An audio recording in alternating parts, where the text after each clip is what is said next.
You're listening to the Loose City and Racing Players Podcast.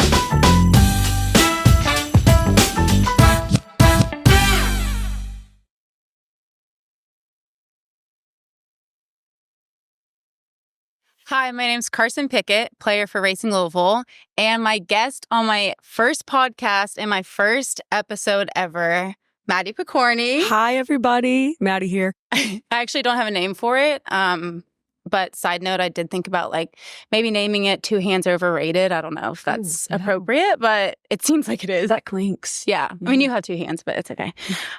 So obviously, Maddie is here as my first guest, and she is one of my very best friends. We've been through a lot recently together, just helping each other every way we can on and off the pitch. So I'm so excited to have you here and can't wait to chit chat about all the things. I'm going to read her bio on my phone because I'm a millennial. I'm not going to write it down. So Maddie Pokorny is an American professional soccer player who plays as a midfielder. Interesting. Midfielder. Mm-hmm. I feel like that's the only place you don't play. I did not know. I have it here. It's okay. I don't know who wrote this, but they're wrong. For Racing Louisville FC in the National Women's Soccer League, she formerly played for the Chicago Red Stars and Danish club HB. I would say Kogi. Mm-hmm. How would you say it? Cool. Yeah, I'm not going to say it like that. So, So moving on. I know you've been playing a lot of different places, and like I said, you played in Denmark. So generally, what was it like playing in Denmark, just overall? It was so cool. I think I thought St. Louis was like the only thing that existed for so long. And then going from St. Louis to Chicago was so I thought that was like a huge jump. Mm-hmm. And then when the coach at the time offered Denmark, I was just supposed to be there for 6 months. And I was like, okay, cool. I'll go and then I'll help this team promote so they can then play in the top league. And then I'll have professional game experience. And then, I can just come back to Chicago. That was the plan. Mm-hmm. But then I met such cool people. And then we ended up winning and promoting. And then we ended up just continuing to have further success. And then when they asked me to sign again, it was a no-brainer. I was like, I love it here. Of course, being away from my family was hard, but you just kind of form your own family there. And it was amazing. I loved it. Mm-hmm. Do you think it was the right time in your career to go? Yes, absolutely. I think it was, a blessing. I remember thinking oh, okay, I think I considered playing abroad kind of like a fail, but then you experience it and you experience Champions League and you're like, whoa, there's so many different styles of this game. And it was so cool. That's so great. Mm-hmm. I kind of feel the same. When I went to Australia the first time, it was after my rookie year in Seattle. And I was like, oof, this NWSL is tough. Yeah. Honestly, I was playing defender next to Lou Barnes, who's obviously played all the games in the world for NWSL. Hope Solo was behind me. Megan Rapinoe was in front of me. And I was like, am I good enough? Is this am I going to make it? Mm-hmm. And then I got the opportunity to go to Australia. And I just was I'm going to go over there. It's a great league. It was a little lower than NWSL at the time. So I was I'm just going to go get some confidence and kind of enjoy playing soccer and see if I can make it over there and then come back and just be ready for the NWSL. So I feel the timing to go overseas is very important. Yeah, I think absolutely that is so true because again, I was an international replacement with Chicago. So that was before the CBA. So I was just getting contracted for games. Then I have to do entrance physicals and then exit physicals. I was this is crazy. So when I came back into the NWSL, it was also so many girls helped made moves, I was they moved mountains. So when I came back, I was whoa, this is crazy, but obviously in the best way. So obviously being in the NWSL before the CBA, we both were, what is the difference? What's the biggest difference for you compared to before the CBA and now with the CBA?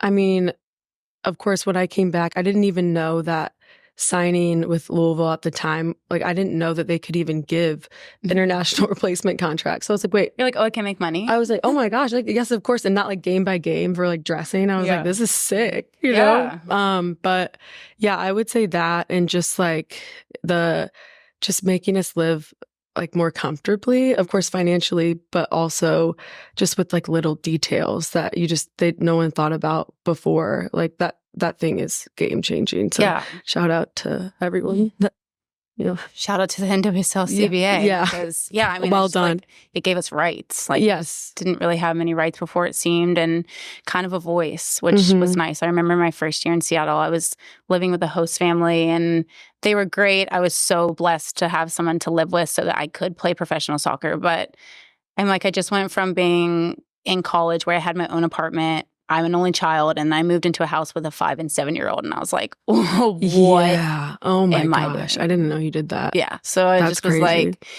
and I don't think that I'm like spoiled, but like having a 5- and 7-year-old when you're an only child, and now you're 24 and you're living with those kind of ages, I'm like, this isn't for me. Crazy. No, that's humbling. Yeah, no, 100%. Yeah, humbling. But anyway, back to Denmark. What do you think the biggest cultural difference was to America? Oh man, there were a few. I think, of course, the language. They spoke English, which was actually so nice. But I think they're also like more private people, and like, the American culture is kind of like just more out there, I guess. Let everyone know. Right, everything.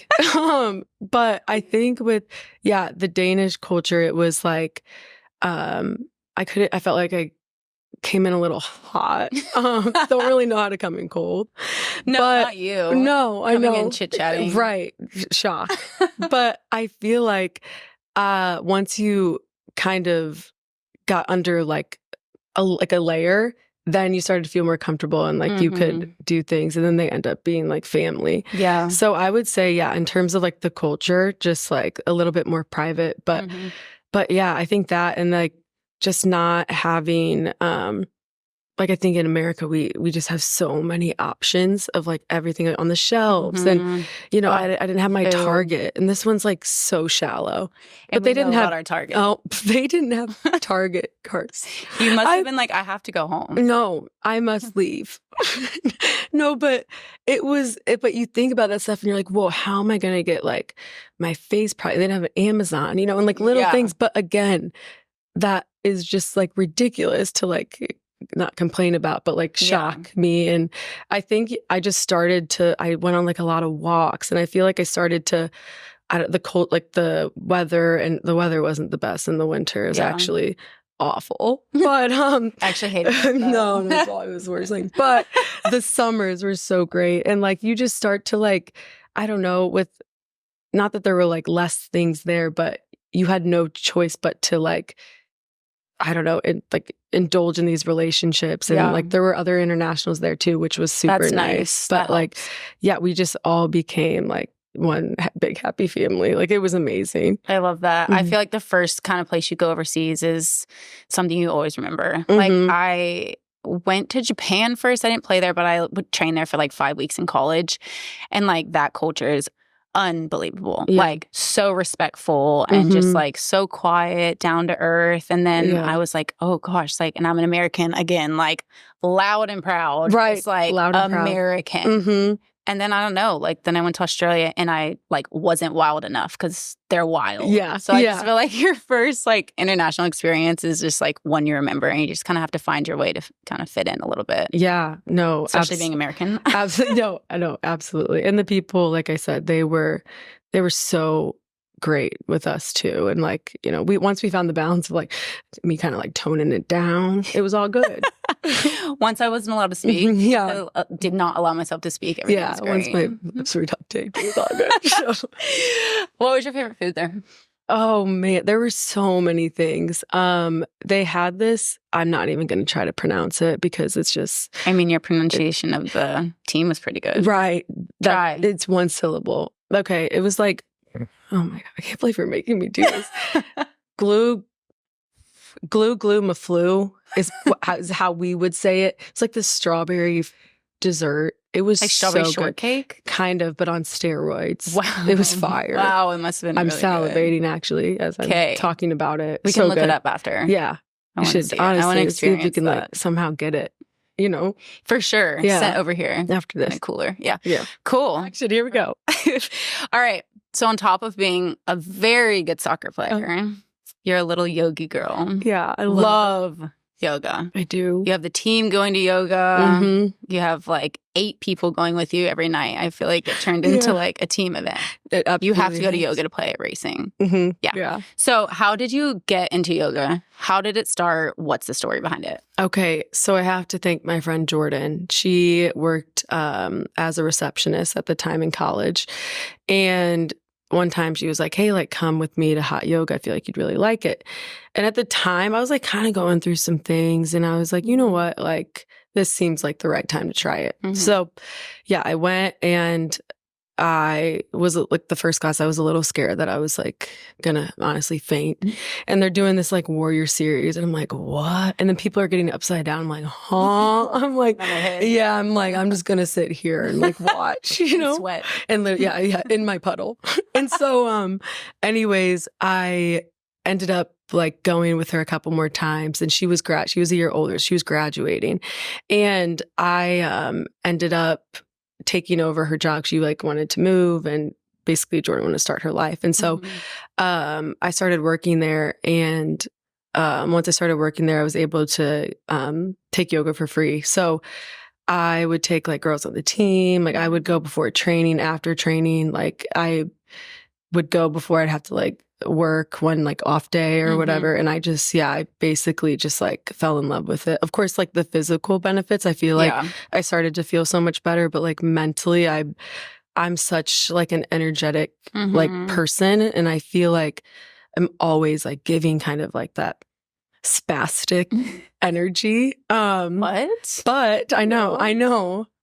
But I feel like this is like, that's the place, like whenever I'm on my mat, I can just like, I'm forced to like not speak, and I'm just like, I can breathe. Yeah. I mean, I kind of feel the same. I feel like we're very similar in a lot of ways. We know that. But yeah, I just feel like the first time I went to yoga with you, obviously, I feel like we're kind of both like people pleasers and like giving so much energy all of the time that it does get quite exhausting. And yeah, I think that was the first hour I've heard you like say 5 words, and I was like, "Well, are you okay? Are you feeling okay? Are you hot? Yeah. Well, yeah. Yeah. I mean, it was hot yoga, but it was pretty toasty. I mean, I just feel like I could see like a different side of you that it was cool to see. It was cool to see that like chill, calm, like fully relaxed, fully just in your own mind, kind of Maddie. And it was cool. It's cool that you can do both. Yeah. I feel like I couldn't do both because I was trying to relax and I was hot. I know. I was not able to do all of the movements. I know. Because you're better than me. Even you did a hand. I looked over and you were doing a handstand. And I literally need to go. I can't be here. I was sitting in like Rocky Baby or whatever it's called. Baby. Happy baby. You rock your baby if it's happy. So at least you're happy baby. Yeah, exactly. No, but honestly, like like the physical, like the hot yogas, like they're great and stuff, but even like there's so many options that like Yoga Six, shout out, they offer, which is great. So like they can, like the Restore is really chill, and you can actually just like lay there. It's just like judgment free zone. Like you can lay in Shavasana, which for those who don't know, it's like the corpse pose at the end where you just like let it all go. You can do that the whole time, and the teacher would not judge you. I really don't think. I mean, I'd hope not. Why do I feel like anyone that goes to yoga is just a good person? I right? I know. Thing? No, I mean, I do think, like, I think you just share a commonality of like wanting to be mentally healthy, and I think that's just cool. Like, you can't like the group. it's just good vibes. Yeah, I agree, and I feel like sometimes like we like our alone time, obviously, but we could go together. Honestly, not talk the entire time, and then feel like we've done something together. And I think it's a good little one-on-one, like do it by yourself. I just feel like it's such a good thing to do outside of soccer. No, because I feel like we all need agree. stuff outside of soccer to keep our minds off of it. Yeah. Because sometimes it gets a little crazy. Absolutely. Yeah, it takes you out of routine. I think it's healthy to have like any other community, but a yoga one is definitely like special. Yeah, no, I agree. I remember when I first tried to get into it, I'm not flexible, so I was like pissed off when they made me like try and touch my toes, and I'm like, this sucks. I know. I hate it here. Right. But I kept with it. I'm having a miserable time, but I will touch my toes by year 3. Right. But I also just was like struggling because I feel like I wasn't getting a workout. And so that's why then I feel like I started doing hot yoga, because I'm like, in my mind, it doesn't make any sense. But if I'm sweating, I'm obviously working harder. Yeah. So even if I'm not working harder, at least I think I am because I'm sweating. Totally. Well, and that's like that's the athletic mindset that we're engraved to have. Like it's actually still a workout if our heart rate isn't at 200. Yeah. It's actually a seriously foreign concept. Yeah. I'm like checking my Garmin. I'm like, why is it so low? I'm at a resting heart rate. Right. It's not right. Yeah. No, something's wrong. No, I know. But yeah, that's fair. So I know you kind of touched on it, but what do you think, like, obviously there's physical benefits to it. What do you think the mental benefits are for you? For me personally, like I said, I like talk so much and like, I think it's just such a good time to just put everything aside. I think being present is like you're forced to be present. And like there's times where I go and I'm thinking like for the first 5-10 minutes, and then like the teacher will just remind me, be like, remember, like be in this moment. Nothing else like matters right now. They'll sometimes say like save the to-do list, and sometimes I find myself like making it before the class starts. Yeah, what do I need at Publix? Because it's right next to it. I know. Shout out to Publix. I'm a Florida girl. Oh my gosh, Publix! I see it in my vision, and I'm like, what do I need from there? But yeah, just turning off is so healthy, like you said, for like soccer, but also with like other things in my life, you know, or like other things in our lives that we just need a breath for. Yeah. If that makes sense. No, I completely agree. Yeah. So it's just a good way to like conceptualize everything and like breathe, and like it's almost like I'm okay. Like I'm doing okay. Yeah. No, I get that for sure. Okay, last final 5 questions. I've had so much fun with you. That music was wild, but probably cut all of that. But anyway, a little more serious to kind of end. But what is something in life you had to learn the hard way? That's a good question, Clarks. That's a really good question. I would say I had to learn like patience and discipline the hard way. My dad had a stroke, which we've had a lot of conversations about this. 4 summers ago, I think we're coming up on 5. And yeah, he was on a bike and like he wasn't wearing a helmet. And it was just a very, like he had got an awful TBI. So that like rocked my world. It was before I was about to go to Denmark, and I was like, okay, no, I can't go to Denmark. Like, my dad's in a coma. Like, there's no way. But his friends, like his best friends, like uncles to us, basically called me and they were like, okay, Matt, like you gotta go. Like, he'd be so pissed if he wakes up and like sees you're not there. And I think I actually told you this story. I mean, after meeting him, I totally would get that. Yeah. He'd be more mad that you were not playing soccer than by his side. Yeah, no, literally, exactly. And so he ended up, like waking up, and I told you this the other day, but like the first thing he said was like, to the nurse, like my daughter's playing soccer in Denmark. And like, we didn't know, like we thought he'd be like a potato. Yeah. We didn't know if he had memory. We didn't know if he could speak. We had no idea. And the fact that he not only said that when he woke up, but like said it well was just crazy. And yeah, and definitely my sisters are like a huge reason as to why I was able to be like successful in soccer, because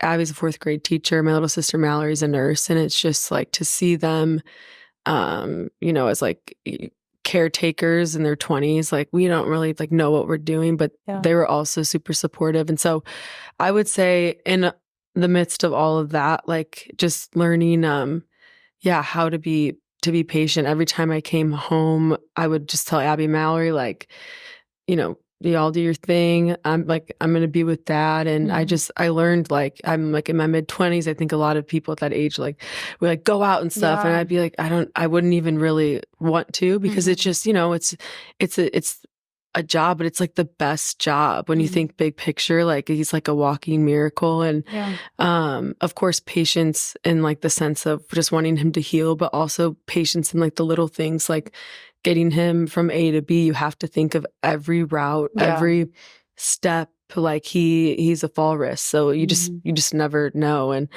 I think throughout all of that, just I've had to learn like how to be like the best like daughter and like step up, if that makes sense. So like I think patience and throughout that way. And of course it didn't happen to me, so I'm not like trying to act like Well, yeah, You know but what I it mean? did. Like, Mhm. it still rocked your world completely. Right. So no matter if it was just you or someone else that you love so much. But yeah. yeah, I mean, obviously I've met your dad and he is He loves you, Carson. incredible. He's obsessed with Carson. Loves Carson a lot.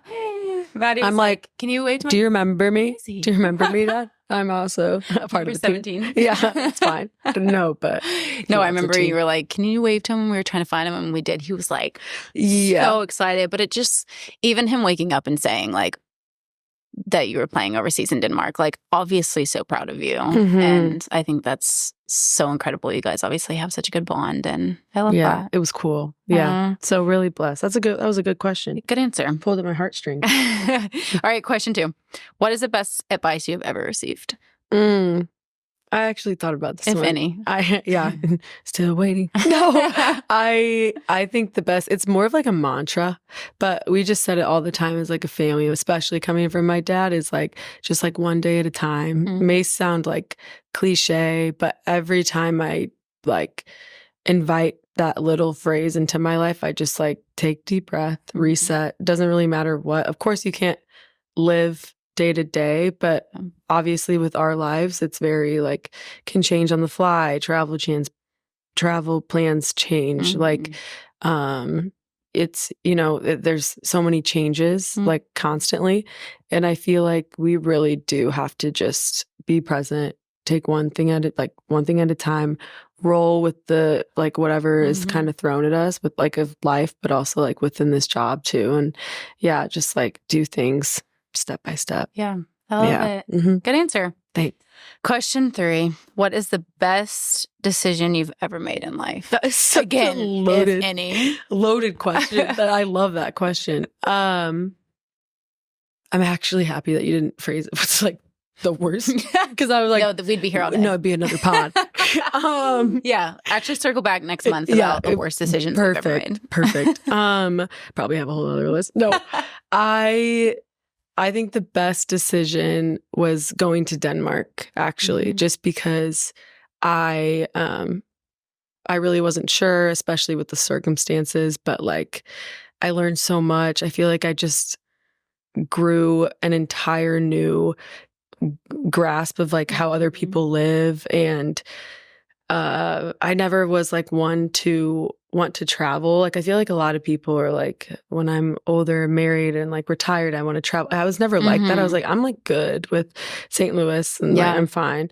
But now I'm like, whoa, I could live here, here, here, here. And like just the people that I've made are so, like the friendships that I've made are so amazing. And yeah, I think it was seriously like now I can say like, oh, I got people in Denmark, I have people in Sweden, I have people like, that's wild. If you would have told me that in like high school, I would have been like, huh? Yeah, because it's like all you know. Yeah. That's why I feel like traveling is so important. It is. Just to see the world, see the way people live and what they have to go through or how good they have it, all the different ways. Like I feel like you can go so many different places to see people that are thriving in life and people that are like trying to do everything they can to get by. And I think that's really important for humans in general, just to be able to experience the world the best that they can. Yeah, I agree. Yeah.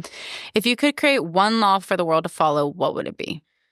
Okay, so I have a funny one and I have more of a serious one. I'll start with the funny one. Yeah.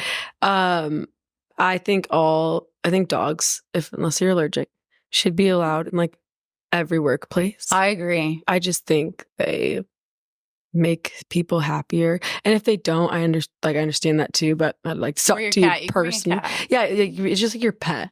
I think it just should be allowed because it just like there's so many health benefits to animals in general. Like there's a reason why you see service dogs everywhere. And I just think that'd be like that should be a social norm. It's a good one. But my more serious one is of course like the stigma around mental health and how I basically answered it, but no, just like the same. Like I think people think that the conversation is present, therefore the problem is solved, but it's like not. And so I just think it needs to be more of a social norm to incorporate those conversations in more of a, I don't know, like professional way, like more like mandatory way, because everyone's feelings are are valid and like need to be heard. And it's really easy to like shut them down. But then people, blow up and you're like, then it's like conversation, like the conversation or doesn't have to escalate that far if people would just like simply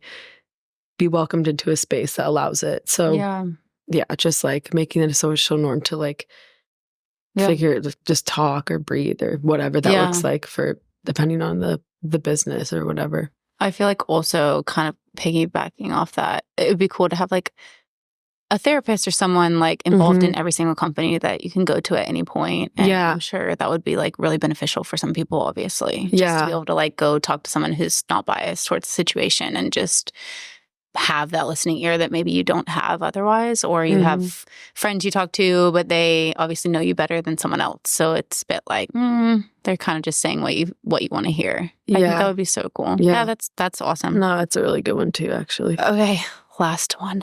Question 5. A rule everyone should break for a societal norm. So did you understand this question? No. Okay. Jeff and Logan and I were talking about this the other day. Okay, it is kind of, I didn't know how to word it. So we were saying like, I'll do my example. Like, obviously holding a door for somebody is very nice. It's great. But when I'm like 30 yards away, you don't need to hold the door. Like, I'm allowing you to like shut the door because I'm not going to run. I see. You know what I mean? So something like that, like it doesn't have to be serious or it can be serious or like there's no speed limit. You know what I mean? Like, that's kind of a law. So either like an actual law or one that like people do that you don't find necessary or like something that maybe you wish people did do. Yeah. Okay. It's hard. No. And I put you on the spot. No, it's okay. I just felt myself sweat. I did say I'd go over this with you earlier, but no, it's fine. I think, I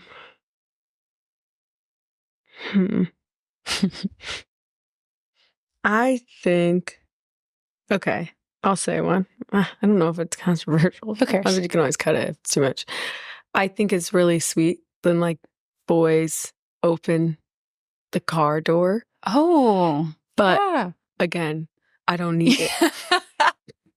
I do. Yeah. No, that's you know a good what one. I'm saying? Yeah. Like I could do it myself. I think it's so respectful, and that's so great. I guess if I need it, I'll ask. It's the same thing as you, I guess. Yes. Like it's the same thing, but cars. No, but I agree. You know what I mean? Because I feel like the car is more personal. It is. Which would kind of annoy me more. Yeah. I don't know how to. It's like so sweet, and like I don't think men should stop doing it. I think it's like a very respectful thing. For me personally, I'm like, for sure. It's so like you're doing a loop. Yeah, I was gonna say like if you're late for dinner. Yeah. That doesn't make sense. No. Because now you're doing an extra loop around the car and you're late for dinner. So now you're slowing me down. I could just see it being like, I got it. Yeah, I got it. We're good. Get back to your side. Yeah. No, that's a good one. It's funny though. I've actually never thought about that one. It's like, that's what I think. I don't know. Yours, it's basically the same. No, it's actually, but it's so different because I think it's way more personal. Right. Like, it's like an intimate setting. Yeah, like a door, someone holding a door is just someone random. Right. So I'll just say thank you and go on my day. Yeah, but, you don't have to change your pace. Yeah, exactly. Yeah, I'm not going to run. So to finish the podcast, that's funny. I will have another guest on, obviously, next episode. What is one question that you want to ask them? I will ask the next guest, what is your favorite American snack? Ooh, snack. Snacks are hard. Or, I like it. No, I like it. Should I do candy? No, I think snacks are great. It's a loaded question. Yeah. Candy's like one word. I feel like snack is like, you could go all out about it. Yeah. Yeah, no, Need to know, though. Need to know. Well, thanks for joining me. Oh, love you so much. You were the best. You were the best first guest. You were the only first guest, but that's okay. I'll take the point. I'll take the compliment. Thanks for coming. Of course. Thanks, guys. And thank you so much, Carson. You're a great host. This is your host, Carson Pickett, and thank you for joining the podcast. Thank you for listening to the Lou City and Racing Players Podcast. Don't forget to subscribe so you don't miss an episode.